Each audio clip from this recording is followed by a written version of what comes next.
Good evening to all of you. Audio clear আছে?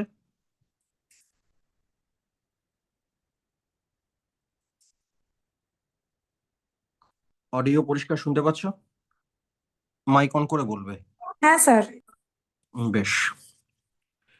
আচ্ছা, আমাদের তো আজকে লাস্ট ক্লাস পরীক্ষার আগে, কারণ আগামী সপ্তাহে আজকে এতক্ষণে পরীক্ষা যা হবার হয়ে গেছে। সুতরাং লাস্ট ক্লাস হিসেবে তোমাদের যা কোয়ারিজ রয়েছে সেগুলো একটু আমি প্রথমে শুনবো। যেগুলো অলরেডি ক্লাসে ডিসকাস করা হয়েছে সেগুলো নয়, নতুন কোনো ধরনের কোনো প্রশ্ন মাথায় এসছে, নতুন কোনো ধরনের কোনো প্রবলেম ফেস করেছো লিখতে গিয়ে, সেগুলো একটু বলো। কারোর যদি সেরকম কোনো প্রশ্ন থাকে বলতে পারো, কোনো কোয়ারিজ থাকলে।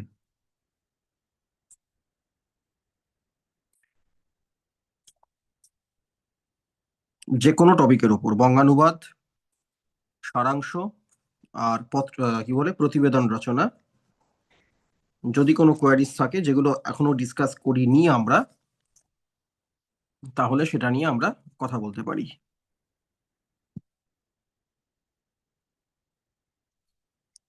বেশ, তাহলে ধরে নিচ্ছি আপাতত কারোর কোনো স্যার কোয়ারিজ নেই। স্যার বলো। আমার একটা সমস্যা নিজের করতে গিয়ে নিজে যখন ঘরেতে কোনো মগ বা কিছু লিখছি সেখানে আমার একটা সমস্যা হয়েছে। মানে আমার আর কি এটা জাস্টিফিকেশন চাই যে আমি যেটা ভাবছি সেটা কি সঠিক না ভুল সেটা যদি আপনি একটুখানি বলে দিতেন। বলো। আহ এটা অ্যাকচুয়ালি প্রতিবেদনকে কেন্দ্র করে প্রতিবেদনের আমি কতগুলো বিষয়ে দেখেছি যেগুলো আমার দেখে মনে হয়েছে যে সেগুলো পুরনো ঘটনা এবং সেগুলো এই মুহূর্তে দাঁড়িয়ে ডেস্ক রিপোর্ট বা সাধারণ প্রতিবেদনে আসার আসা উচিত নয়। সেগুলো দেখে আমার মনে হচ্ছে যে এখানে অ্যানালাইসিসের অনেক বিষয় রয়েছে জড়িয়ে, যেটা এই মুহূর্তে দাঁড়িয়ে বিশ্লেষণ কেন্দ্রিক অনেক বেশি, যেগুলো হুম। সম্পাদকীয় হতে পারে বলে আমার মনে হয়েছে। কিন্তু যেখান থেকে আমি ওই প্রশ্নগুলো পেয়েছি সেখানের যে এক্সপ্লানেশনটা সেখানটা অনেকটা বেশি ওই ডেস্ক বা সাধারণ প্রতিবেদনের মতন হয়ে গিয়েছে। তো যেরকম হচ্ছে বাংলা ভাষার আহ বাংলা ভাষা ধ্রুপদী ভাষার মর্যাদা পেল, এইটা যেরকম একটা বিষয়। তারপর কলকাতার বুকে বন্ধ হয়ে গেল ট্রামে ঐতিহ্যবাহী ট্রাম। তারপরে যেরকম ওই আহ, কলকাতার কলকাতার বুকে প্রথমবার চালু হলো আহ, গঙ্গার তলা দিয়ে মেট্রো পরিষেবা। এই হুম। ধরনের যে প্রতিবেদনগুলো সেইগুলোকে ওখানে মানে ওই সাধারণ প্রতিবেদনের মতন করে করানো হচ্ছে। এটা কি আমি কি সঠিক ভাবছি যে এটা সম্পাদকীয় প্রতিবেদনই হবে, নাকি না আমার আমার ধারণাটাই ভুল? প্রথম কথা হচ্ছে যে একটা জিনিস আমি আগেই বলেছি, মাইকটা মিউট করে দাও। হ্যাঁ, এই যে গঙ্গার তলা দিয়ে চালু হলো মেট্রো, এগুলো জিকের প্রশ্ন। আমাদের ম্যাক্সিমাম দিতে পারে যে বর্তমানে পরিবহন ব্যবস্থায় এক বিপ্লব এসছে বা পরিবহন ব্যবস্থার আমূল পরিবর্তন ঘটেছে, এই ধরনের কোনো একটা টপিক আমরা ভাবতে পারি। কিন্তু এক্সাক্ট ঘটনা উল্লেখ করলে সেটা সাধারণ জ্ঞানের বিষয় হয়ে যায়, সেটা তখন আর প্রতিবেদনের বিষয় হয় না। এক নম্বর। দু নম্বর হচ্ছে ঐতিহ্যবাহী ট্রামের অবলুপ্তি। এটা একটা আলোচনার বিষয়, তার ফলে এটা একটা সম্পাদকীয় প্রতিবেদন। আর যেগুলো বললে, আরেকটা কি বললে জানো, সেটা হচ্ছে বাংলা ভাষার ধ্রুপদী বাংলা ভাষার ভাষা মর্যাদাটা ধ্রুপদী ভাষার মর্যাদা পেল, এটা তো অ্যানালাইসিসের সম্পাদকীয়, বিষয় আসছে। হ্যাঁ, হ্যাঁ, এটা হ্যাঁ। সম্পাদকীয় প্রতিবেদন। তার ফলে এই সবগুলোই সম্পাদকীয় প্রতিবেদনের উদাহরণ। ঠিক আছে, ঠিক বলো। আছে। বেশ, আর কেউ কিছু? স্যার, কিছু কিছু শব্দ যেরকম ধরুন হুম স্বাস্থ্য পরিষেবা বা স্বাস্থ্য সেবা, হুম এইগুলো কি মানে স্বাস্থ্য একসাথে বসে নাকি আলাদা আলাদা বসে? এইগুলো নিয়ে একটু সমস্যা হচ্ছে আর কি। একসাথে বসবে। স্বাস্থ্য পরিষেবা একসাথে বসবে। মাঝখানে কোনো হাইফেন দেবো না? না না, হাইফেন দেওয়ার কোনো দরকারই নেই, একদম পরপর বসিয়ে যাবে শব্দগুলোকে। ঠিক আছে, আচ্ছা। আর আর কারো কোনো কোয়ারিজ?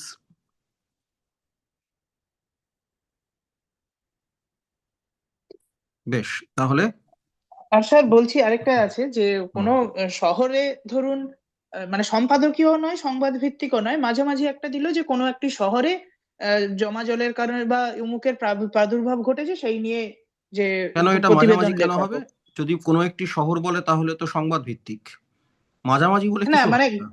না আমি সেটাই বলছি, মানে ঘটনা কেন্দ্রিক বললে তো সংবাদ ভিত্তিক, আর যদি আলোচনামূলক একটা সমস্যার কথা তুলে ধরে সেটা হুম সম্পাদকীয়তে চলে যায়। হুম কিন্তু হুম যদি কোনো ধরুন একটি শহরে বেপরোয়া বাইকের উপদ্রব, হুম বা কোনো একটি শহরে বেপরোয়া বাইকের উপদ্রব, এইভাবে যদি হ্যাঁ টাইটেল হ্যাঁ, দেয় তখন তো কোনো একটি শহরে তখন বেপরোয়া বাইকের উপদ্রব মানে ওই শহরে বেপরোয়া বাইক অনেকদিন ধরেই চলছে, প্রশাসন সেদিকে কোনো নজর দিচ্ছে না, তার মানে সেটা ঘটনা ভিত্তিক।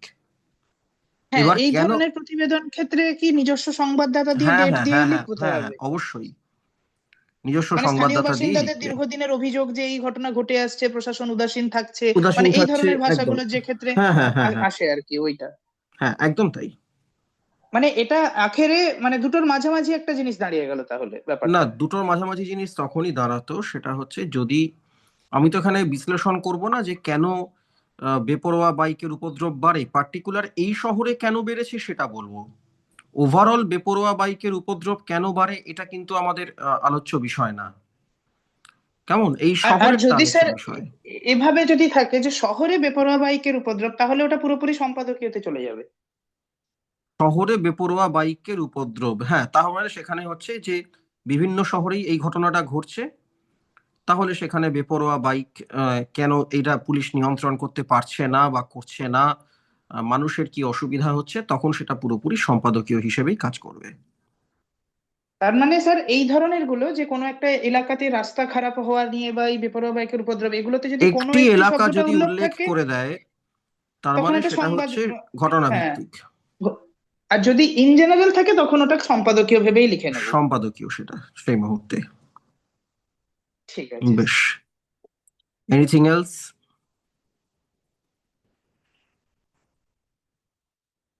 দেখো, যা আছে মিটিয়ে নাও, এরপরে আমি তোমাদের সাথে একটা সেট শেয়ার করব। ঠিক আছে, তাহলে আমি উম, একটা সেট তোমাদের সাথে শেয়ার করছি, একটু দেখো। আশা করি তাহলে আর কারোর কোনো কোয়ারিজ নেই। আমি স্ক্রিন শেয়ার করব, দাঁড়াও। কি হলো, স্ক্রিন শেয়ারের অপশন আসছে না কেন? হ্যাঁ, এসছে।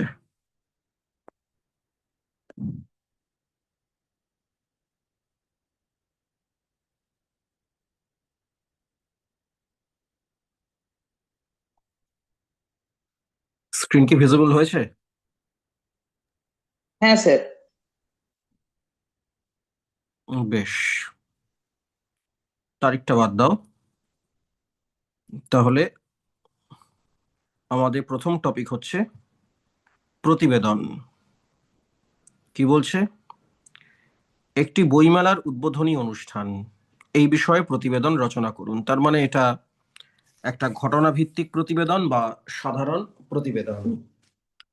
আচ্ছা, যদি এরকম প্রশ্ন দেয় আমাদের যে সাম্প্রতিককালে বিভিন্ন জেলায় অনুষ্ঠিত বইমেলাগুলি মানুষের পাঠাভ্যাস বৃদ্ধির ক্ষেত্রে গুরুত্বপূর্ণ ভূমিকা নিচ্ছে, এই বিষয়ে একটি প্রতিবেদন রচনা করুন। আমরা দেখি তো, এই তো শীতকাল পড়লো, সব জেলা বইমেলা এবার শুরু হবে এক এক করে। যদি এরকম কিছু দেয় তখন সেটা হয়ে যাবে কিন্তু সম্পাদকীয়। তখন আমাকে সেটা বিশ্লেষণ করে দেখতে হবে বা দেখাতে হবে যে সত্যি তো জেলা বইমেলাগুলোতে যে ঘটনাগুলো ঘটছে, মানে যেভাবে উম, এই যে মানুষজন সেখানে যাচ্ছেন, তাতে কতটা সেই এলাকার সাংস্কৃতিক কর্মকাণ্ডের একটা অংশ হয়ে উঠছেন তারা, এগুলো তখন সেখানে অ্যানালিসিস করব আমরা। তাহলে এক্ষেত্রে কোনো অ্যানালিসিসের জায়গা নেই, একটা বইমেলা উদ্বোধন হচ্ছে, এই ধরনের অনুষ্ঠানে যা যা ঘটে থাকে, যেরকম যেরকম ঘটনা ঘটে, সেই ধরনের ঘটনাগুলোকে আমরা এখানে তুলে ধরবো মাত্র, এছাড়া আমাদের অন্য কোনো কাজ নেই। তো চলো আমরা একটু বিষয়টাকে দেখে নিই, লেখাটাকে কিভাবে লিখবো। বইমেলার উদ্বোধন, উৎসাহী এলাকাবাসী। ঠিক আমাদের নিয়ম অনুসারে আমরা কোনো ধরনের পূর্ণ বাক্য ব্যবহার করিনি, আমরা বলিনি বইমেলার উদ্বোধন হলো, উৎসাহী ছিলেন এলাকাবাসী, এতটা বলছি না, আমরা খুব সংক্ষিপ্ত অংশে সংক্ষেপে কথাটাকে উল্লেখ করছি। অ্যাজ ইউজুয়াল নিজস্ব সংবাদদাতা, স্থান 3 জানুয়ারি, যেদিন কম্পোজ করা সেদিনের তারিখ দেওয়া। তুমি জেনারেলি শীতকালেই বইমেলাগুলো হয়, শীতকালের কোনো একটা তারিখ দিয়ে দেবে। আর যদি তোমাদের এই পরীক্ষাতেই আসে তাহলে তো 28 ডিসেম্বর দিলে তো কোনো ক্ষতিই নেই, শীতকালের মধ্যেই পড়ছে। এবং পুরো লেখাটায় কোনো নাম ব্যবহার করব না, কোনো জায়গার নাম ব্যবহার করব না আমরা। কি বলছে, আজ পৌরসভার মূল ভবন প্রাঙ্গণে সপ্তাহব্যাপী বইমেলার উদ্বোধন হয়। অনেকে তোমরা দেখি এরকম লেখো, আজ শেষ হয়ে গেল অমুক জায়গায় অনুষ্ঠিত হওয়া বইমেলা। আরে শেষ হওয়ার দিন খবর দিচ্ছ তুমি? শেষ হওয়ার দিন খবর দিয়ে কি লাভ? যেদিন শুরু হচ্ছে সেদিন খবরটা দাও, তাহলে তো মানুষ তারা যাবেন, তারা তো ভিজিট করবেন। শেষ হওয়ার দিন খবর দিলে আর কোন মানুষই বা যাবেন, কেই বা ভিজিট করবেন, তাই না? তাহলে শুরুর দিন উদ্বোধন হচ্ছে, স্যার, উদ্বোধনী। হ্যাঁ, একটুখানি ইন্টারাপ্ট করছি, বলছি অনেক সময় নিজস্ব সংবাদদাতা আচ্ছা, আমি স্থান 3 প্রশ্নগুলো পরে জানুয়ারি। পরে শুনবো, পরে শুনবো, আগে তোমাদের আচ্ছা যা আচ্ছা, কোয়ারিজ ঠিক আছে আছে সেগুলো নোট করে ঠিক রাখো। মাঝখানে কেউ আটকিও না, যদি একমাত্র শুনতে না পাও বা টেকনিক্যাল কোনো কারণ থাকে তাহলেই ইন্টারাপ্ট করো, আদারওয়াইজ করো না। আমি শেষ হওয়ার পরে তোমাদের প্রশ্ন শোনার সময় দেব। আচ্ছা, উদ্বোধনী অনুষ্ঠানে উপস্থিত ছিলেন রাজ্যের গ্রন্থাগার মন্ত্রী। এইটা একটা স্পেশাল টাচ। স্পেশাল টাচ কেন? তার কারণ হচ্ছে বইমেলার উদ্বোধন, আহ, সেখানে গ্রন্থাগার মন্ত্রী থাকাটা স্বাভাবিক ঘটনা। মানে বইমেলার উদ্বোধনে ক্রীড়ামন্ত্রী থাকবেন এটা তো হয় না, মানে মেসির অনুষ্ঠানে ক্রীড়ামন্ত্রী থাকতে পারেন, কিন্তু সেখানে আবার গ্রন্থাগার মন্ত্রী কি করবেন? হ্যাঁ, সুযোগ পেলে সবাই যাবেন, সেটা অন্য প্রশ্ন, কিন্তু এক্ষেত্রে এটাই স্বাভাবিক উপস্থিতি, এর মধ্যে কোনো অস্বাভাবিকত্ব কিছু নেই। কোনো নাম নেওয়ার দরকার নেই, গ্রন্থাগার মন্ত্রী মাননীয় ইত্যাদি কিচ্ছু না, বা গ্রন্থাগার মন্ত্রী মাননীয় চ বাবু, পৌরপ্রধান মাননীয় ম বাবু, এরম নয়, জাস্ট গ্রন্থাগার মন্ত্রী, এইটুকু, আর কিছু না। পৌরপ্রধান, এলাকার বিধায়ক ও সাংসদ, এবং এক বিশিষ্ট সাহিত্যিক। তাহলে এই এই কথাগুলো উল্লেখ করলে কারুর পক্ষে বোঝা সম্ভব না আমি কোন অঞ্চলের কথা বলছি, কোন এরিয়ার কথা বলছি। সব ক্ষেত্রে এটা কমন। প্রতিদিন মেলা চলবে দুপুর 1টা থেকে রাত 8টা পর্যন্ত। এই তথ্যটাও তো মানুষের জানা দরকার, কতদিন ধরে চলবে। 7 দিনের এই বইমেলায় একাধিক বিখ্যাত প্রকাশনা সংস্থা অংশগ্রহণ করেছে। এই বছর মেলার মূল ভাবনা হলো ভাষা ও সম্প্রীতি। যে কোনো মেলার ক্ষেত্রে দেখবে বলা হয় থিম কি, তাহলে সেই থিমের ব্যাপারটা আমরা একটু বলে দিলাম, ভাষা ও সম্প্রীতি। তুমি তোমার মতো করে একটা কিছু লিখবে, কখনোই এটা কপি করো না, আমার বক্তব্য হচ্ছে তুমি তোমার মতো করে লেখো। আচ্ছা, মেলায় প্রায় 40টি বইয়ের স্টল ছাড়াও রয়েছে বেশ কিছু খাবারের স্টল। এটা নিয়ে অনেকের আবার খুব আপত্তি থাকে, বই মেলায় কেন খাবারের স্টল থাকবে? আমি তো আপত্তির কিছু দেখি না, খুব তো ভালো ব্যাপার তো। মানুষ আসবে, বই দেখবে, খাওয়া দাওয়া করবে, আড্ডা মারবে, তো খারাপ কি আছে? সুতরাং আমরা তো খাবার ছাড়া জীবনে চলি এমনটা নয়, তাহলে খাবার যখন খাই তো বই মেলাতেও থাকতে পারে, কোনো অসুবিধা নেই। বেশ, খাবারের স্টল। বইমেলা কমিটি সূত্রে জানা গেছে যে স্থানীয় শিক্ষা প্রতিষ্ঠানের ছাত্রছাত্রীদের নিয়ে সাংস্কৃতিক অনুষ্ঠানের পাশাপাশি সাহিত্য বিষয়ক আলোচনা সভারও আয়োজন করা হয়েছে। যে কোনো ছোট ছোট এলাকা ভিত্তিক এই ধরনের বইমেলা লোকাল যে শিক্ষা প্রতিষ্ঠান আছে তার সাথে একটা যোগাযোগ রক্ষার চেষ্টা করে, সবসময় করে এটা। ফলে এটা খুব স্বাভাবিক যে তাদেরকে নিয়ে একটা সাংস্কৃতিক অনুষ্ঠানের ব্যবস্থা করা হয়েছে, এটা খুব স্বাভাবিক। এবং বইমেলা বলেই কিন্তু সেখানে সাহিত্য বিষয়ক আলোচনা চক্র আসতে পারে। কেমন? এটা বইমেলাতেই সম্ভব। সেমিনার হবে একটা কোনো কিছু, ইভেন আমরা বলতে পারি 2টি নাটক প্রদর্শনীর ব্যবস্থা করা হয়েছে, সেটাও হতে পারে। এগুলো সবই তো সংস্কৃতির এক একটা অংশ। যেটা পাঠাভ্যাসের সাথেই জড়িত, ফলে সেগুলো লিখতেই পারো। গ্রন্থাগার মন্ত্রীমশাই যখন এসছেন তো দু চার কথা বলবেনই, কি আর করা যাবে। তাহলে গ্রন্থাগার মন্ত্রী তার ভাষণে শিশুদের মধ্যে বই পড়ার অভ্যাস তৈরির বিষয়ে জোর দেন। আচ্ছা, এখানে যখন আমরা কারুর বক্তব্য লিখবো, মানে যখন এই প্রতিবেদনের মধ্যে কারুর বক্তব্য লিখবো, সেটা আমরা ডিরেক্ট স্পিচে দিতে পারি, ইনডিরেক্ট স্পিচেও দিতে পারি। মানে এখানে বলতে পারতাম, গ্রন্থাগার মন্ত্রী তার ভাষণে বলেন, ডাবল কোটেশন, শিশুদের মধ্যে বই পড়ার অভ্যাস তৈরি করলে তবেই আগামী দিনে আহ, বইমেলার আয়োজন সার্থক হয়ে উঠবে, কোটেশন শেষ। এটাও দিতে পারতাম। এক্ষেত্রে আমরা ইনডিরেক্ট স্পিচে দিয়েছি, পরোক্ষ উক্তিতে দিয়েছি। যদি এরকম কোনো লেখা তোমাদের লিখতে হয় যেখানে একাধিকবার তোমাকে উক্তি দিতে হচ্ছে বা দিতে হবে, সেক্ষেত্রে তুমি একটু দেখে নাও যে একটা উক্তি তুমি না হয় ডিরেক্ট স্পিচে দিলে আর একটা ইনডিরেক্ট স্পিচে দিলে, কেমন? যেটা তাহলে তার মানে কি হবে, জিনিসটার ওই একঘেয়েমি ব্যাপারটা থাকবে না। তাই এটা এইভাবে একটু নিজেদেরকে ভেবে নিতে হবে যে কোনটাকে আমি কিভাবে দেব, কোন উক্তিটাকে কিভাবে দেব।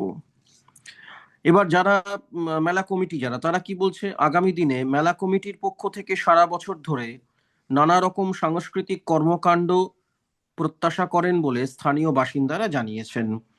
মেলা কমিটির একটা সম্পাদকের বক্তব্য এখানে রাখতে পারতাম আমরা, কেমন? আমরা যেমন এখানে বললাম যে স্থানীয় বাসিন্দারা কি বলছেন, স্থানীয় বাসিন্দাদের তো অবশ্যই একটা সে রয়েছে, তাদের তো বক্তব্য থাকবে।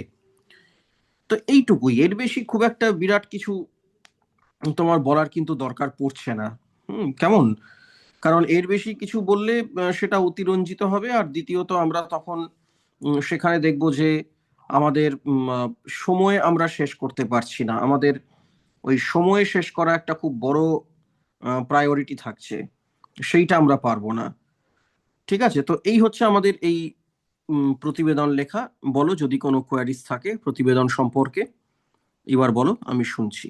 হ্যাঁ স্যার, বলছি যে ওই নিজস্ব সংবাদদাতা, স্থান, তারপর ডেট, অনেক সময় ওই পরপর তিনটে জিনিস একবারে লিখতে গিয়ে কি হয়, ওই পরে যে একটা দুটো ওয়ার্ড আমরা হয়তো লেখার জায়গায় পাই, বা হয়তো একটা ওয়ার্ড হুম, লেখার জায়গা পেলাম বা পেলামই না, সেক্ষেত্রে কি করতে পারি? মানে নিজস্ব সংবাদদাতা কি সেক্ষেত্রে টাইটেলের নিচে দেওয়া যায়? না, প্রথম কথা হচ্ছে এমন কিছু তোমাকে ছোট কাগজ দেওয়া হবে না। মাইকটা মিউট করে দাও। এমন কিছু ছোট কাগজ দেওয়া হবে না যে কাগজে তুমি পুরোটা ধরাতে পারবে না, সেটা কখনোই হয় না। এবার আমি যেখানে এগুলো লিখলাম তার পাশে অন্তত একটা শব্দ, আচ্ছা অভিজিৎ রয়, তোমার মাইকটা অন আছে? চিন্ময়, মাইক অন আছে? মাইকগুলো মিউট করো।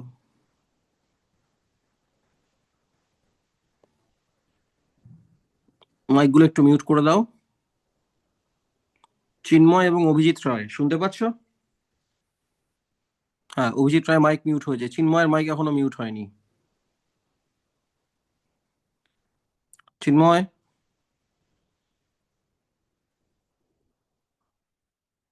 একটু দায়িত্ব নিয়ে মাইকটা অন মিউট করো।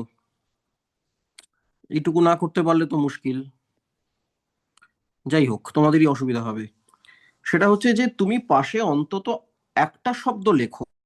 একটা শব্দ লেখার জায়গা পাবে, এটুকু পাবে না এটা হয় না। একটা শব্দ লিখলেও হবে, কারণ সেটাই বোঝাবে যে তুমি জানো এই পাশ থেকেই লেখাটাকে শুরু করতে হয়। এবার যেটুকু লিখতে হয় না ওই তার আগে, সেখানে কিন্তু একটাও নয়, আমি বলবো যে তার চেয়েও বেশি শব্দ লেখার জায়গা থাকে। ভালো করে লক্ষ্য করে দেখো যে তুমি এনাফ শব্দ লেখার জায়গা পাবে, কিন্তু পাশ থেকেই শুরু করো, নিচের লাইন থেকে নয়। বুঝতে পারলে? হ্যাঁ স্যার, ঠিক আছে। বেশ, আর কারোর কোনো কোয়ারিজ রয়েছে? স্যার, আমার আরেকটা জিনিস বলতে ভুলে গেছি। ওই যে ধরুন কোনো শহরে আহ, আহ, রাস্তা বেহাল বা ইত্যাদি দিয়ে যে প্রতিবেদনটার কথা শুরুতে বলেছিলাম, হুম। ওটার শেষে সমস্যার সমাধান কেন্দ্রিক যে ল্যাঙ্গুয়েজটা, ওটা কি ধরনের ল্যাঙ্গুয়েজ হবে? যে এলাকার বাসীরা দাবি জানিয়েছেন যে সরকারের এই বা প্রশাসনের এই করা উচিত, নাকি হ্যাঁ, দাবি ওই জানিয়েছেন এবং প্রশাসনের পক্ষ থেকে ধরা যাক প্রতিশ্রুতি স্থানীয় দেওয়া হয়েছে বা পৌরপ্রধান একটা কিছু জানিয়েছেন এই ধরনের। যে তারা বিষয়টিকে বিশেষ গুরুত্ব সহকারে দেখছেন। আচ্ছা, জাস্ট এইভাবে ভাষাটা প্রশাসনের তো থাকবে আর একটা কি। রেসপন্স থাকবে। আমি যদি একটা কথা বলি, তার তো প্রশাসনের তরফ থেকেও একটা রেসপন্স থাকবে। এক পক্ষের কথা এটা সবসময় মাথায় রাখবে তোমরা, যে কোনো প্রতিবেদনে, মাইকটা মিউট করে দাও, যে কোনো প্রতিবেদনে কিন্তু এক পক্ষের কথা থাকবে না, অলওয়েজ সমস্ত পক্ষের কথা থাকবে, না হলে জিনিসটা একপেশে হয়ে যায়। ঠিক আছে? মানে স্যার ওই উচিত মানে সরকারকে কি করা উচিত বা অনুচিত এইভাবে কি ল্যাঙ্গুয়েজটা ইউজ করা যাবে সেটাই জিজ্ঞাসা স্থানীয় করছি। বাসিন্দারা জানিয়েছেন দীর্ঘদিন ধরেই তারা এই সমস্যার কথা প্রশাসনকে জানালেও প্রশাসনের তরফে কোনো রকম ব্যবস্থা নেওয়া হয়নি, তাই আজ সমস্যা এত তীব্র আকার ধারণ করেছে। পৌরসভার পক্ষ থেকে পৌরপ্রধান জানান তারা বিষয়টি সম্পর্কে অবহিত, আগামী দিনে যাতে এটি সুষ্ঠু নিষ্পত্তি হয় সেই বিষয়ে তারা গুরুত্ব সহকারে ব্যবস্থা নিচ্ছেন। এক সেকেন্ড একটু ওয়েট করো তো, দাঁড়াও।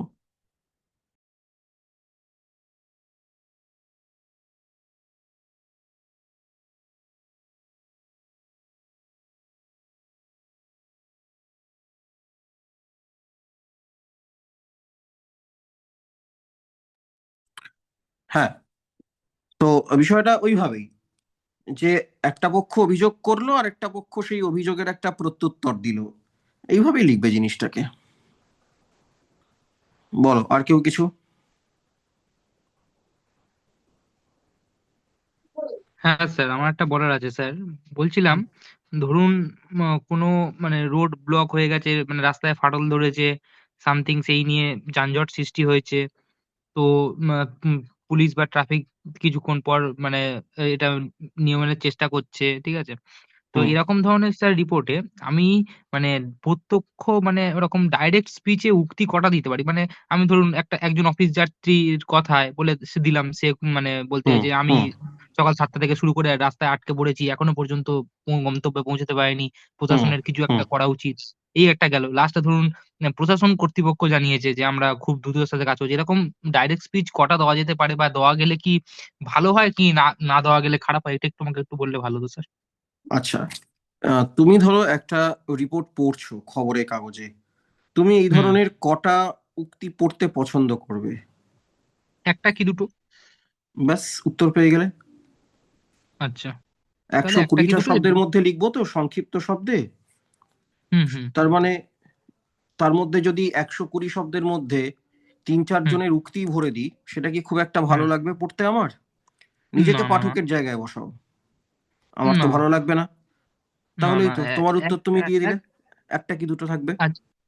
আচ্ছা, আর আরেকটা স্যার, সেকেন্ড কোশ্চেনটা যদি স্যার মানে বাই চান্স তাড়াহুড়োতে আমার মনে হলো না, মানে আমি দিতে পারলাম না, বাট পুরোটাই মানে একটা নর্মালি লিখে দিলাম, মানে কোনো উক্তিই নেই, তো সেক্ষেত্রে এরকম ধরনের রিপোর্টে কোনো প্রবলেম আছে, মানে নাম্বার কমে যাবে এরকম কিছু? নাম্বার কমে যাবে বলতে এটা প্রত্যাশিত।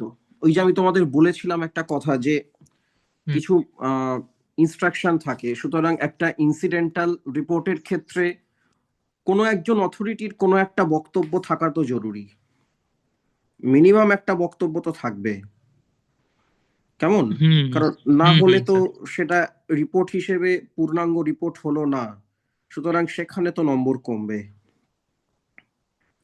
ঠিক আছে, সুতরাং আচ্ছা। এইটা একটুখানি মাথায় রাখতে হবে, তবে খুব কঠিন কিছু নয়। না না, খুব নর্মালি সহজ, লিখে। ব্যাপারটা ভীষণ সহজ অ্যাকচুয়ালি। হুম হুম হুম। ঠিক আছে স্যার, ঠান্ডা বুঝতে মাথায় পারলাম। লিখলেই পারবে। এই পরীক্ষাটা সত্যি ভীষণ আহ, একটা সহজ মানে পরীক্ষা, একেবারেই কঠিন না। যা কিছু আমরা সকাল থেকে ভাবছি একটা হুম বিষয় নিয়ে, এই যে এতক্ষণ তোমরা বললে তোমাদের কি সমস্যা হচ্ছে না হচ্ছে, এটা যেমন সহজ বাংলায় বললে, এই তো তোমাকে যদি রাস্তায় যানজটের সমস্যা নিয়ে লিখতে বলে, তুমি সেটাকে সহজ বাংলায় লিখবে, যেমন ভাবলে সেরকম বললে সেরকমই হুম লিখবে। হুম। ব্যাস, এই তো। ওকে ওকে, ঠিক আছে স্যার, বুঝলাম, থ্যাংক ইউ। ওকে, আর কেউ কিছু? স্যার, বলো। বলছি যে বন্যা কিংবা ভূমিকম্পের ফলে যারা ক্ষতিগ্রস্ত হন তাদের কোনো বক্তব্য যদি লিখতে হয় তখন তাহলে মানে কিভাবে লিখবো, মানে ক্ষতিগ্রস্তদের মতে মানে এই বিষয়টা আমার একটু একটু বললে ভালো আচ্ছা, হতো। হ্যাঁ, তাহলে সেক্ষেত্রে আমরা বলতে পারি যে আহ, কি বলে, দুর্যোগ কবলিত অঞ্চলের এক বাসিন্দা বলেন বলে একটা কোটেশন।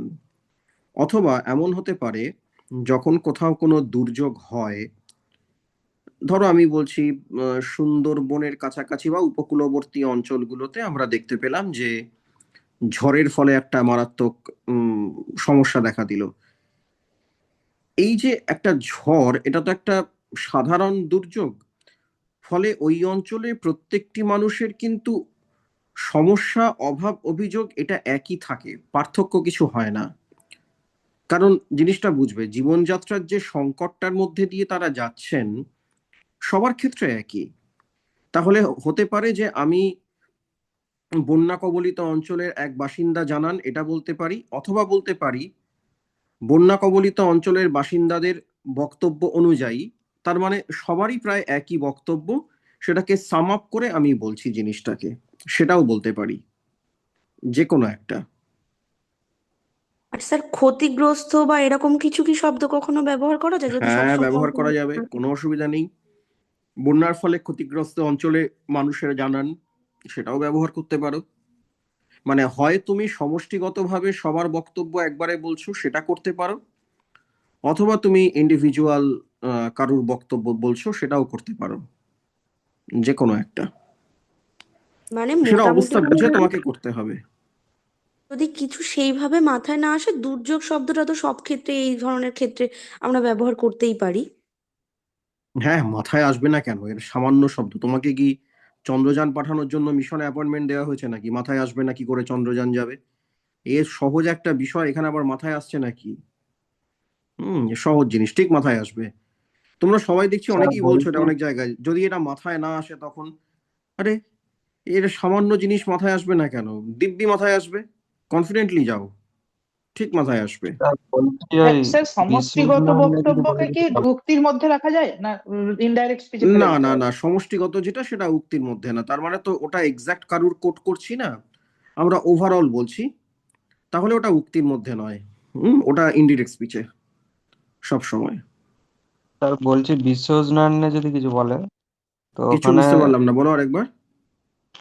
বলছি বিশ্ব উষ্ণায়ন নিয়ে যদি রিপোর্টটা দেয় তো ওখানে মানে বৈজ্ঞানিকদের কিছু কথা উল্লেখ করবো না আবহাওয়াবিদদের কিছু কথা উল্লেখ করবো? আলাদা করে বলার দরকার নেই, 120 শব্দে আর কজনের কথা বলবে, কোন বৈজ্ঞানিকের কথা বলবে, তুমি কজনের এই কোটেশন মুখস্থ করে যাবে? দরকার কি আছে? তোমার নিজের বক্তব্য লেখো না। বারবার বলছি, নিজের বক্তব্য, নিজের বক্তব্যটা গুরুত্বপূর্ণ। তুমি কি ভাবছো, তুমি কিভাবে জিনিসটাকে অ্যানালিসিস করছো, সেইটা ম্যাটার করবে, সেইভাবে লেখো জিনিসটাকে। বলো, আর কারো বোধহয় মাইক অন আছে, কিছু বলতে চাইছো কিন্তু কোনো কথা আসছে না, না কিছু শোনা যাচ্ছে না, কে কথা বলছো? হচ্ছে না, মাইকটা মিউট করে দাও একটুখানি।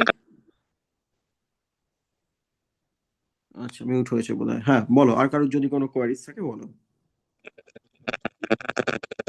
না না না, কথা শোনা যাচ্ছে না, কথা একদমই শোনা যাচ্ছে না। তাহলে আমরা পরের টপিক গুলোতে চলে যাই। বেশ, দেখি, স্ক্রিন শেয়ার করছি, দেখো।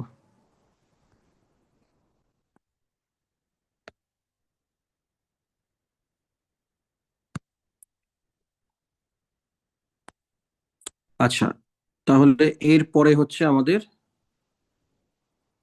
সার সংক্ষেপ। এইটা একবার পরীক্ষায় এসেছিল, কোন পরীক্ষা আমার মনে নেই, কিন্তু এসেছিল।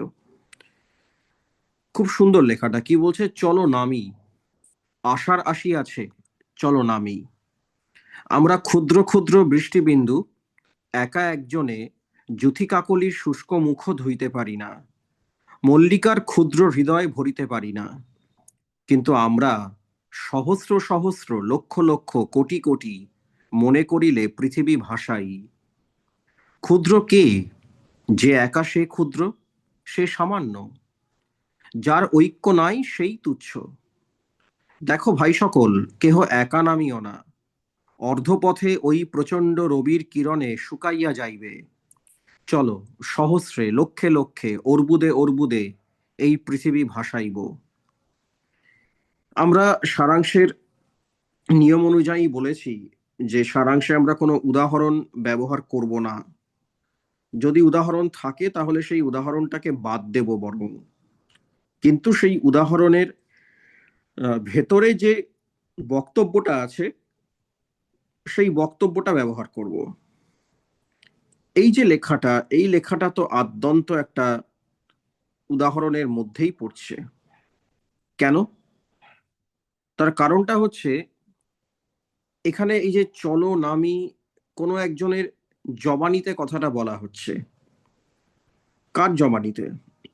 তার মানে ডেফিনেটলি এক্ষেত্রে বলা হচ্ছে বৃষ্টি, কোনো একটি ফোঁটা ফোঁটা বৃষ্টির কোনো একটি বিন্দু, তার জবানিতে বলা হচ্ছে। এবার এই যে কথাটা বলছে বৃষ্টির জবানিতে, যে আশা রাশি আছে চলো নামি, আমরা ক্ষুদ্র ক্ষুদ্র বৃষ্টিবিন্দু, একা একজনে জুথি কাকলি শুষ্ক মুখ ধুইতে পারি না। তার মানে ফুলের কুঁড়ি বা ফুলকে ভেজাতে পারি না। একটা বৃষ্টিবিন্দু যদি আকাশ থেকে পড়ে তাতে কি যায় আসে কি পৃথিবীর? চন্দ্রমল্লিকা ফুল, তাকে কি সম্পূর্ণভাবে সিক্ত করা সম্ভব একটা বৃষ্টির ফোঁটার ফলে? সম্ভব না। কিন্তু যখন ওই ছোট ছোট বৃষ্টির ফোঁটাগুলো অনেক অজস্র ধারায় বয়ে আসছে, তখন কি বলছে? পৃথিবী ভাসাবো। তখন তো পৃথিবী ভেসে যাবে। তাহলে এখান থেকে একটা উপলব্ধি যে ক্ষুদ্র, সবচেয়ে ছোট, হীন কে? না, যে একা। একা মানে ঐক্য নেই যার। যদি মানুষ একতাবদ্ধ হয় তাহলে সে অনেক কিছু করতে পারে, কিন্তু যদি সে একা হয় তাহলে কিন্তু তাকে সমস্যা ফেস করতে হবে। কেন?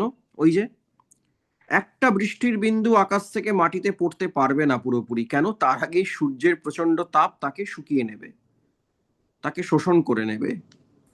কিন্তু যখন অজস্র ধারায় বৃষ্টি পড়ছে, বিন্দুগুলো পড়ছে, তখন তো সূর্যের তাপ তাকে শোষণ করতে পারছে না। সুতরাং মানুষ যদি একা হয়, আলাদা হয়, তাহলে তার কিন্তু বিপরীত পরিস্থিতিতে পড়ার সম্ভাবনা আছে। সে সমস্যায় পড়তে পারে, সে অযাচিত কোনো একটা ঘটনার মধ্যে পড়তে পারে। কিন্তু যদি দেখা যায় যে আহ, মানুষ সংঘবদ্ধ আছে, তাহলে কিন্তু তাকে এই সমস্যায় পড়তে হবে না। তার ফলে কি বলছে? যে আমরা সহস্রে সহস্রে, লক্ষে লক্ষে, অর্বুদে অর্বুদে এই পৃথিবী ভাসাইব। তো এই তো একটা সহজ কথা। তাহলে আমরা কি করব এখানে? আমরা এখানে এই বৃষ্টির উদাহরণগুলো একদম পুরোপুরি বাদ দেব, বাদ দিয়ে একটা সারাংশ লিখব। আমরা টাইটেল দিলাম একতার শক্তি। আচ্ছা, একতাই শক্তি বলিনি। কেন বলিনি একতাই শক্তি? একতাই শক্তি বললে সেটা পূর্ণ বাক্য হয়ে যায়। আমাদের নিয়ম অনুযায়ী কি করব আমরা? আমরা পূর্ণ বাক্য বলবো না, আমরা খণ্ড বাক্যে বলবো। তার ফলে একতার শক্তি কথাটা ঠিক আছে, কিন্তু একতাই শক্তি বললে কথাটা ঠিক হবে না। এইবার মূল প্যাসেজে যা বলা হয়েছে সেইটাকেই আমরা কি করলাম? আমরা একটুখানি ঘুরিয়ে ভাষা চেঞ্জ করে লিখলাম, আর কিছু না। যে সমাজে একক অবস্থান দুর্বলতার নামান্তর, পরস্পরের থেকে বিচ্ছিন্ন হয়ে থাকলে নানা বাধার সম্মুখীন হতে হয়। ওই যে বলেছে না, সূর্যের আলো শুকিয়ে দেবে জলকে। তাই উপযুক্ত পারিপার্শ্বিক পরিবেশে সংঘবদ্ধতাই কাঙ্ক্ষিত লক্ষ্যে পৌঁছে দিতে পারে। ব্যাস এইটুকু। এর চেয়ে বেশি আর কিচ্ছু লেখার দরকার পড়ছে না। কিন্তু যখন তোমরা সারাংশ করবে, মূল প্যাসেজটা পড়ে তার যে বক্তব্যটা, সেই বক্তব্যটা একটু বুঝে নিয়ে নিজের ভাষায় লেখো। প্যাসেজের ভাষা, প্যাসেজের শব্দ কিচ্ছু দরকার নেই। সব থেকে ভালো হয় বিষয়টা পড়ে নিয়ে না, তুমি যদি মূল প্যাসেজটাকে একটু দূরে সরিয়ে রাখো, তাহলে তোমার লেখাটা ভালো হবে। তাতে কি হয়, মূল প্যাসেজের যে শব্দ বা ভাষা, সেগুলো দেখবে তোমাকে আর প্রভাবিত করছে না। আর সামনে যদি ওটা খোলা থাকে তখন সেটা আমাদের বড্ড বেশি প্রভাবিত করে। সেই কারণে একটু দূরে সরিয়ে রাখলে ভালো হয়। ঠিক আছে, চলো একবারে বঙ্গানুবাদটা করে নিই, আমি তারপর আবার তোমাদের প্রশ্নে আসছি। যার যা প্রশ্ন আছে লিখে রাখো। স্যার একটু মেইনটা দেখি স্যার, প্রেসির প্রেসির একটু মেইনটা উম, হ্যাঁ, আমি দিয়ে দেবো, এটা মডেল দিয়ে দেবো তোমাদেরকে। ঠিক আছে স্যার। হ্যাঁ, দিয়ে দেবো এটা। ওকে, স্যার এটা দেওয়া আছে। দেওয়া আছে, বেশ। হ্যাঁ, আপনি যেটা দিয়েছিলেন তার মধ্যে এগুলো রয়েছে। আচ্ছা, তাহলে তো আছেই, জানো এগুলো। বঙ্গানুবাদ। Computer is the new miracle of science. It can make thousands of calculations in a moment. It can store in its memory millions of facts and figures. একদম সহজ passage. It can also recall them at ease. In India, the use of computer is growing rapidly. In developed countries, computers are used in banks, shops, airlines, offices, laboratories, libraries, everywhere. India is eager to import advanced computer technology from the West. It seems that computer is going to dominate the future civilization of man. Computer যন্ত্রগণক বা এই টাইপের একটা শব্দ ব্যবহার করা হয়, দরকার নেই। কম্পিউটার ইটসেলফ কম্পিউটার, এটার কোনো বাংলা করার দরকার নেই। ইনফ্যাক্ট কম্পিউট করা মানে কি, গণনা করা, তো মানে এটা হয়তো তোমরা অনেকেই জানো। এই যে এভারেস্টের যিনি উচ্চতা মেপেছিলেন আমরা জানি, রাধানাথ শিকদার। রাধানাথ শিকদার কিন্তু চাকরি করতেন সার্ভে অফ ইন্ডিয়াতে, এবং তিনি যে পোস্টে চাকরি করতেন সেই পোস্টের নাম ছিল হচ্ছে কম্পিউটার। তখন কম্পিউটারকে কোনো কমোডিটি মানে একটা জিনিসের নাম হিসেবে দেখা হতো না।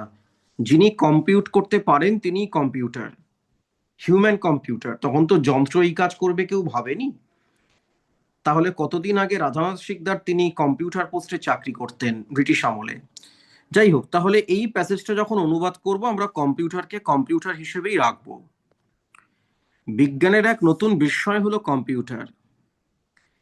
এটি শত সহস্র হিসাব নিকাশ এক নিমেষে করে দিতে পারে। হিসাব নিকাশ বলছি কেন আমরা, থাউজেন্ডস অফ ক্যালকুলেশনস বলেছে, আমরা চলতি কথায় কিন্তু এই নিকাশ কথাটা বলি, হিসেব নিকেশ করতে হবে তাই আর কি। নিজের স্মৃতিতে সে ধরে রাখতে পারে লক্ষ লক্ষ তথ্য এবং সংখ্যাকে, আবার তাদের স্মরণও করতে পারে খুব সহজেই। ভারতে কম্পিউটারের ব্যবহার দ্রুত বৃদ্ধি পাচ্ছে।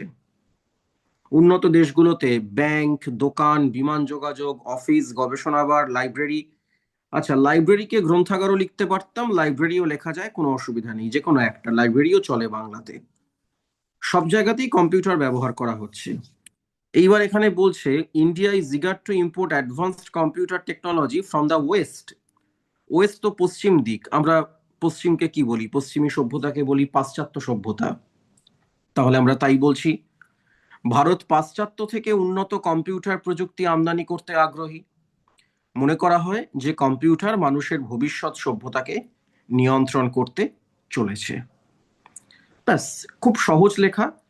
একটাই শুধু লক্ষ্য রাখবে বঙ্গানুবাদে, তুমি বঙ্গানুবাদ করার পরে যে প্যাসেজটা তুমি পড়লে সেইটা পড়ার পরে যেন কোথাও মনে না হয় এটা একটা অনুবাদ করা হয়েছে, কেমন, এইটা যেন মনে না হয়।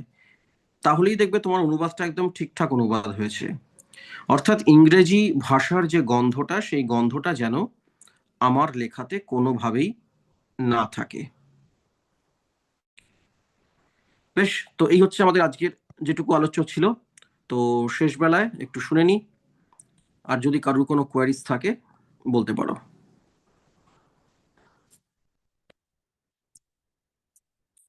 আমার মনে হয় তোমাদের এখন একটাই কাজ হওয়া উচিত, ঠান্ডা মাথায় পরীক্ষাটা দিতে চলে যাও। এমন কোনো টপিক তোমাদের দেওয়া হবে না যেটা আউট অফ দিস ওয়ার্ল্ড, যার জন্য একদম স্পেশালাইজড নলেজ দরকার, এই রকম কোনো টপিক তুমি পাবে না, এটুকু নিশ্চিন্ত থাকতে পারো। যা কিছু দেওয়া হবে সেটার সম্পর্কে তোমার একটা সম্যক ধারণা থাকবে। যদি তোমার একটুখানি কাগজপত্র ইত্যাদি পড়ার অভ্যেস থাকে, চারপাশে কি ঘটছে সেটার সম্পর্কে তুমি যদি একটু ওয়াকিবহাল থাকো, তাহলে কিন্তু তোমার উত্তর লিখতে কোনো সমস্যা হওয়ার কথা নয়। ঠিক আছে, মানে প্রত্যেক দিন কি ঘটছে এইটা সম্পর্কে একটু জানা, ব্যাস, তাহলেই দেখো তুমি যা টপিকই দিক না কেন সহজেই তার উত্তর লিখতে পারবে, কোনো সমস্যা নেই। কিন্তু আমি প্রত্যেক দিনের ঘটনাক্রম সম্পর্কে যদি না জানি তাহলে কিন্তু একটু সমস্যা হবে বটে। ঠিক আছে, তবে আমার মনে হয় না সেটাও এমন কিছু বিরাট ঘটনা ঘটবে। ভাবনা চিন্তা করো, যদি দেখো দুটো প্রতিবেদন দিয়েছে, বলছে যে কোনো একটা লিখতে হবে, কোনটা লিখবো এটা আগে থেকে ঠিক করে যেও না, যে আমি তোকে একদম ঠিক করেই নিয়েছি আমি একদম সংবাদ ভিত্তিকটাই লিখবো, বা আমি তো সম্পাদকীয়ই লিখবো। না না, অতটা ঠিক করার দরকার নেই। দেখা যাক না কোনটা আমার কমফোর্ট জোন বলে মনে হচ্ছে। যেটা আমার মনে হচ্ছে যে এটা আমার কাছে বেশ কমফোর্টেবল মনে হচ্ছে, আমি সেটা লিখবো। আগে থেকে ধরা বাঁধা কিন্তু কিছু আমরা ভেবে যাব না। আর ওই তোমাদের বোধহয় বলেছিলাম কোনো ক্লাসে, আমার মনে নেই, তাও একবার বলে দিই, একটা খুব কমন টপিক একটা আনকমন টপিক পেয়েছি, তাহলে ওই যেটা আনকমন টপিক আমি না সেটাই লিখবো। কেন কেন কমন টপিকটা লিখবে না কেন? ওটা বড্ড কমন, ওটা সবাই লিখবে, তার ফলে ওটায় নম্বর কম উঠবে, অতএব আমি ওটা লিখবো না। না, তাহলে যেটা আনকমন টপিক ওটার সম্পর্কে কি তোমার ধারণা পরিষ্কার? না, কিচ্ছু জানি না, তবু ওটাই লিখবো, এইটার কোনো মানে হয় না। তোমাকে এটা বলা হয়নি যে তুমি আনকমন টপিক লিখলে কম নম্বর পাবে, পিএসসি এরকম কিচ্ছু বলেনি। তাহলে তুমি কেন অকারণে এটা ভেবে নিচ্ছ যে আনকমন টপিক লিখলে আমি কম নম্বর পাবো? আনকমন টপিকটাকেই তুমি আনকমন ওয়েতে লেখো, এমন ভাবে প্রেজেন্ট করো যাতে ওই একই বিষয় নিয়ে আর পাঁচজন যারা লিখেছেন তাদের থেকে তোমার লেখাটা একটু ডিফারেন্ট হবে, সেখানেই তো তোমার নিজস্বতা, তাহলেই তো হয়ে গেল। সুতরাং ওই আনকমন টপিক লেখার যে টেন্ডেন্সি থাকে এটা কিন্তু একদমই রাখবে না। তো বলো, আর যদি কিছু কোয়ারিজ থাকে বলতে পারো। আর স্যার, ট্রান্সলেশন আগে করে তারপরে প্রেসি করে সবশেষে কি প্রতিবেদনটা লিখবো, যাতে এগুলো সময়ের এগুলো অনুযায়ী? এগুলো খুব মানে পার্সোনাল ম্যাটার। যেহেতু তোমাদের সম্ভবত অ্যাডমিট কার্ডে বলেই দিয়েছে যে পরপর ওই কি বলে কোশ্চেন পেপারেই অ্যান্সার লিখতে হবে, তাই তো? বুকলেট দেওয়া হবে। হ্যাঁ স্যার, কিন্তু মানে প্রতিবেদনে তো আসলে ভালো লিখতে গেলে আবার অনেকটা সময় চলে যাওয়ার ব্যাপার থাকে, ওই জন্য ওটাকে শেষে করলে না না, টাইম এরকম কোনো ম্যানেজমেন্ট। ব্যাপার নেই, এরকম কোনো ব্যাপার নেই, তুমি যেটা কমফোর্ট ফিল করবে সেটা আগে করবে, তোমার যেহেতু সুযোগ রয়েছে করার। যেটা তোমার মনে হচ্ছে আমি আগে করলে আহ, ঠিকঠাক লিখবো, তবে আমার মতে পরপর করলে কি হয়, শেষ পর্যন্ত তোমাকেই সবগুলো করতে হবে। হ্যাঁ, তো তোমাকেই যখন সবগুলো করতে হবে তাহলে আর ফেলে রেখে লাভটা কি হচ্ছে? অন্য কেউ তো করবে না। তাহলে তুমি পরপরই করতে করতে চলে এসো, যেখানে শেষ হলো একদম ঠিকঠাক টাইমে শেষ হবে। প্রথম দিকে একটু বেশি লিখি এই টেন্ডেন্সি না, প্রথম থেকে আমি মাথায় রাখবো আমার হাতে সময় নেই, এক্ষুনি আমাকে লেখা শেষ করতে হবে, এক্ষুনি মানে এক্ষুনি। এটা প্রথম থেকে ভেবে নাও, তাহলে আর কোনো সমস্যা হবে না। ঠিক আছে? স্যার, আর স্যার, বলো। বলছি যে লেখার ক্ষেত্রে দাগ নাম্বারটা ধরুন দিলাম, তার পাশে কি বঙ্গানুবাদ বা সারাংশ এরকম না লিখবো, না, নাকি জাস্ট কিছু দাগ লিখতে নাম্বার হবে না। দিলে? আর দ্বিতীয়ত তোমাদের যেহেতু প্রশ্নের নিচেই উত্তর লিখতে হচ্ছে, সেক্ষেত্রে দাগ নম্বরটা খুব একটা গুরুত্বপূর্ণ ভূমিকা নেবে না। এটা সাদা কাগজে লিখলে অবশ্যই গুরুত্বপূর্ণ ভূমিকা নিত। আর এটা বঙ্গানুবাদ করছো, সারাংশ লিখছো, এইসব না। ইনকেস যদি সাদা কাগজে লিখতে হয়, আমি তাও ধরে নিলাম, এই তো সরকারের কোনো বিশ্বাস নেই, ধরা যাক সাদা কাগজে দিয়ে দিল, সেক্ষেত্রে তোমার দাগ নম্বর দিয়ে লেখাটা শুরু করে দাও, এটা যে বঙ্গানুবাদ সেটা বলার দরকার নেই। আর স্যার, সারাংশর ক্ষেত্রে কি শিরোনাম লিখে ওই ব্যাপারটা কি করব, নাকি জাস্ট শুধু শিরোনামটা মানে যেটা হবে সেটা লিখে তারপরে প্যারা করে সারাংশ লেখাটা শুরু করব?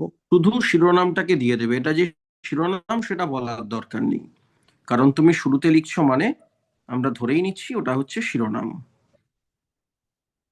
ঠিক আছে স্যার। স্যার বলছি, কোশ্চেনের নিচেই যদি অ্যান্সার লিখতে হয় তাহলে তো আলাদা করে দাগ নাম্বার দেওয়ার আর মনে হয় না, দরকার প্রয়োজন। পড়ছে না, তো পড়বে না, পড়বে না, সেটাই বললাম।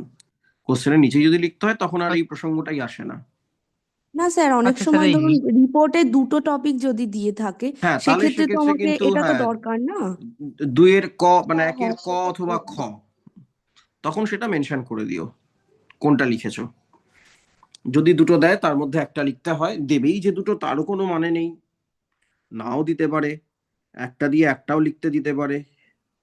এটা তো কোনো নিয়ম নয় যে দুটোই দিতে হবে, দিচ্ছে তাই আমরা পাচ্ছি, না দিলে পেতাম না। ঠিক আছে? আচ্ছা স্যার, আর এই নীল পেন আর কালো পেনের ব্যাপারটা একটু বলবেন, মানে কোন কালিটা ইউজ আমি করা তো পেপারে? অ্যাডমিট কার্ড দেখিনি, বলতে পারবো না, তোমরা ভালো বলতে পারবে। সম্ভবত অ্যাডমিট কার্ডে বলেছে ওই ফিল আপ করার জন্য কালো কালির পেন, উত্তর লেখার জন্য কালো কালি পেন, এমনটা কি বলেছে? বোধ হয় না। না দেখো তো। স্যার, বলেনি তো। না, তাহলে শুধু ফিল আপ করার জন্য বলেছে। ফিল আপ করার জন্য, তাহলে এবার তুমি নীল কালিতেই লিখতে পারো, তবে আমি সাজেস্ট করবো একটা কালো কালির পেন সঙ্গে রেখো। দেখা গেল হয়তো বুকলেটের ওপর লিখে দিয়েছে কালো কালির পেনে অ্যান্সার করতে হবে, তো তখন কি করবে? তখন কি তুমি ব্লিঙ্কিটে আনিয়ে নেবে? তা তো হবে না।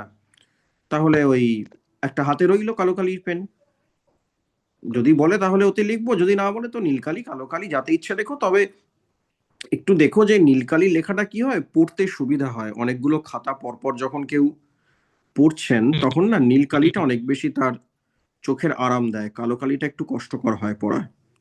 এইটাই, আর কিছু না। ঠিক আছে স্যার, থ্যাংক ইউ।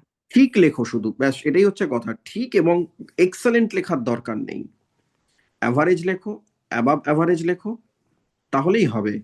দারুণ লিখতে হবে, দুর্দান্ত একেবারে, এর চেয়ে ভালো আর হয় না, না না, ওই লেখার কোনো সুযোগ তোমাকে দিচ্ছেই না এই পরীক্ষা। ওইটা লেখার সেটাই জন্য স্যার, যে কটা টপিক? পরিমাণ সময় দরকার, যে পরিমাণ টাইম আমাকে খরচ করতে হবে, সেই টাইমটাই আমাকে এই পরীক্ষা দিচ্ছে না। তার ফলে গুড অ্যাভারেজ এটা লিখলেই হবে, তার বেশি দরকার নেই কিছু। Okay sir. বেশ। ট্রান্সলেশনে কত মার্কস দেয় ঠিকঠাক হ্যাঁ, লিখলে? কিসে কি কি মার্কস বুঝলাম না, বলো। বঙ্গানুবাদে কত মার্কস দেয় ঠিকঠাক লিখলে? কত মার্কস অ্যালট করা আছে বঙ্গানুবাদের জন্য? 20। তাহলে ম্যাক্সিমাম 20 পেতে পারো, 21 তো আর পাবে না। তুমি যেটা লিখবে, তুমি তো এটা ভেবেই লিখবে যে আমি যেটা লিখছি সেটা একদম 20 পাওয়ার উপযুক্ত বলে লিখছি। পিএসসি কত দেবে এটা পিএসসির ভাবনা। তুমি এটা ভাবো যে আমি এমন একটা মডেল অ্যান্সার লিখবো যেটা 20 পাওয়ার উপযুক্ত মডেল অ্যান্সার। এবার বাকিটা তো পিএসসি ভাববে। ঠিক আছে, কত মার্কস দেয় না, কত মার্কস আমি পাই, এটা গুরুত্বপূর্ণ। মার্কস তো আমাকে 20 নাম্বার দেওয়ার জন্য বসে আছে, আমি কতটা পাবো? বলো, আর কেউ কিছু বলছিলে? হ্যাঁ স্যার, হুম। একটা টপিক আছে যেটা চন্দ্রযান 3 অভিযানের সফল অবতরণ। তো এটা তো সম্পাদকীয়ই লিখবো, তাই না? প্রথমত এটা জিকের টপিক, এটা প্রতিবেদনের টপিক না। এই টপিক প্রতিবেদনে কোনোদিন পিএসসিতে আসে না। একদম ঘটনা উল্লেখ করে কবে চন্দ্রযান 3 অভিযান হয়েছিল, তার সাথে কারা যুক্ত ছিলেন, এগুলো তো তথ্য মনে না রাখলে কেউ লিখতেই পারবে না। সুতরাং এটা একদমই সাধারণ জ্ঞানের টপিক, এটার সাথে কিন্তু প্রতিবেদনের কোনো সম্পর্কই নেই। এই ধরনের টপিকগুলো করার খুব একটা প্রয়োজন আছে বলে আমার অন্তত মনে হয় না। তোমরা যদি বিগত বছরগুলোর প্রত্যেকটা পরীক্ষার, পিএসসি, ক্লার্কশিপ, ডাব্লিউবিসিএস, মিসলেনিয়াস যা পরীক্ষা হয়েছে, প্রতিবেদনগুলো দেখো, নিজেরাই বুঝতে পারবে কি ধরনের আসছে। এক্সাক্ট কোনো ঘটনা উল্লেখ করে আসেনি, কিন্তু এখনো পর্যন্ত কোনোদিন দেয়নি। কারণ যারা প্রশ্নকর্তা তারাও জানেন এটা সাধারণ জ্ঞানের পরীক্ষা না, এটা সাহিত্যের পরীক্ষা না, এটা ভাষার পরীক্ষা। সুতরাং এটা না করলেও চলবে, কোনো প্রয়োজন নেই। বলো, আর কেউ কিছু? এটা ঘুরিয়ে তো দিতে পারে যে ভারত আপনার মকার্সের বিজ্ঞান, মানে আপনার বলছি, বিজ্ঞান ও প্রযুক্তিতে ভারতের ভূমিকা, এরকম আসতে পারে। মহাকাশ কর্মসূচিতে ভারতের সাফল্য, এরকম করে দিতে পারে। হ্যাঁ, তাও আসতে পারে, সেটা হতে পারে। সেক্ষেত্রে চন্দ্রযান অভিযান হয়েছে এটুকু বললেই যথেষ্ট, তখন সেটা সম্পাদকীয়। এবং চন্দ্রযান অভিযানের সাথে সাথে দেশে বিতর্কও হয়েছে, সেটাও আমরা তখন বলবো যে ফেলিওর যখন হয়েছিল সেই প্রসঙ্গটা আনবো, এবং সেটাও বলবো বিজ্ঞান গবেষণায় সবসময় সাফল্য যেমন থাকে, ব্যর্থতাও একটা পার্ট অফ দ্য সায়েন্স, সেটাও থাকে। এবার এটাও প্রশ্ন উঠেছে এর যে বিপুল খরচ, সেই বিপুল খরচ কিভাবে আসবে? কিন্তু বহির্বিশ্বের মানে বহির্ভারতের কাছে, বহির্বিশ্ব কেন হবে, বহির্ভারতের কাছে তো এটা একটা রীতিমতো উদাহরণ হয়ে রয়েছে, তাই না, ভারতের সাফল্য। তখন সেটাকে তুমি অ্যানালিসিস করবে। কিন্তু শুধু ডেটা দিয়ে, আমার কাছে প্রচুর ডেটা আছে, এত সালে উম, ভারতেই করেছে, অত সালে ওই করেছে, ওতে খুব একটা লাভ হবে না। জিনিসটা যতক্ষণ পর্যন্ত না তুমি বিশ্লেষণ করছো প্রতিবেদনে, সম্পাদকীয় প্রতিবেদনে, ততক্ষণ পর্যন্ত কিন্তু সেটার কোনো ভ্যালু নেই। তথ্য দিয়ে খুব লাভ হবে না। পারবে বিশ্লেষণ করতে পারবে, এমন কিছু টপিক দেবে না যেটা একদম লেখা যায় না। কিছু লিখতে অবশ্যই পারবে, আর খুব তো বেশি লিখবে না, ওই তো 100-120 শব্দে লিখবে, না হলে তো শেষ করতে পারবে না, তাই না? আমাকে তো শেষ করে আসতে হবে আমাদের। ঠিক আছে, তাহলে আমার শেষ কথা একটু বলে দিই। প্রত্যেকে ঠান্ডা মাথায় পরীক্ষা দিতে যাও। একটা জিনিস মাথায় রাখো, যা আসবে তুমি সামনে কাউকে বসে আছে তাকে তুমি বলছো, এইটা ভেবে লেখো। তাহলে দেখবে ভাষা সহজ হবে। ওই যে অকারণে একটা আমাদের অভ্যেস থাকে, একটু ভালো বাংলা লিখবো বলে কঠিন শব্দ ব্যবহার করতে চাই, এই অভ্যেসটা থেকে তাহলে তুমি বেরিয়ে আসতে পারবে। কেমন? তাহলে দেখবে তোমার সেটা সুবিধা হবে। ঠিক আছে, তাহলে পরের রোববার পরীক্ষা হয়ে যাচ্ছে, একটু জানিও কেমন কি পরীক্ষা টরীক্ষা হলো। সো তোমাদের জন্য একদম শুভেচ্ছা রইল, অল দ্য বেস্ট। ঠিক আছে, তাহলে ক্লাস এখানে এন্ড করলাম। পরের সপ্তাহে প্রত্যেকের কাছ থেকে ভালো খবর এক্সপেক্ট করছি পরীক্ষা নিয়ে। Okay, good night. হ্যাঁ থ্যাংক স্যার। You sir.